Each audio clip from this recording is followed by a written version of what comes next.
මේ විශේෂ දැනුම් දීම 1 සහ 6 ශ්‍රේණිවල සිසුන්ට. පළමු සහ 6 ශ්‍රේණි හැර අනෙකුත් ශ්‍රේණිවල පළමු පාසල් වාරය අද ආරම්භ වුණා.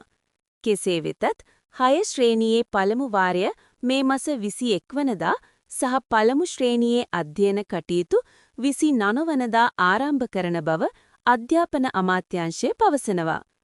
ශිෂ්‍යත්ව විභාගයේ ප්‍රතිඵල මත 6 ශ්‍රේණියට වෙනත් පාසල්වල සිසුන් ඇතුළත් කිරීමේ පරිපාලන කටයුතු ජනවාරි 5 වන දිනෙන් ආරම්භෙන සතිය තුල සිදු කරන ලෙසට විදුහල්පතිවරුන්ට දැනුම් දී ඇතැයිද අධ්‍යාපන අමාත්‍යාංශය සඳහන් කරනවා. පළමු ශ්‍රේණියේ සිසුන් හඳුනා ගැනීමේ ක්‍රියාවලිය මේ මාස 5 වන දින ආරම්භ කිරීමට නියමිතයි.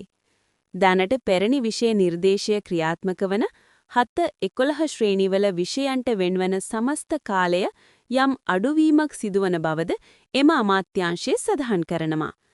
ඒ අනුව අඩුවන කාලය ආවරණය කර ගැනීමට සහ 6 ශ්‍රේණියේ මොඩියුලවලට අවශ්‍ය කාලය ආවරණය කර ගැනීමට පළමු වන වාර විභාගය නොපවත්වා එම කාලවල සීමාවද අධ්‍යයන කටයුතුවලට යොදා ගන්නා බවද අධ්‍යාපන අමාත්‍යාංශය කියා සිටිනවා.